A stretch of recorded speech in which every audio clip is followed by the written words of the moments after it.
Are you a Facebook admin looking to maximize engagement with your followers? Hi, I'm Jenny from Online Help Guide, and in this tutorial, I'll show you how to tag all your followers on Facebook page. So, let's get started. First, go to Facebook. Tap on What's on Your Mind. Now create a post where you will tag all your followers. If you have many followers, then after typing @ you will have a Everyone button.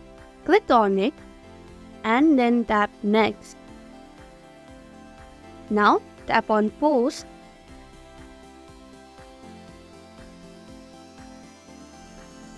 Now all your followers are tagged in this post. Thank you for watching Online Help Guide. Hope this video was helpful. If it was, then hit the like button and comment down if you have any questions or feedback. Also, if you are new to our channel, subscribe and hit the bell icon so that you don't miss our upcoming videos.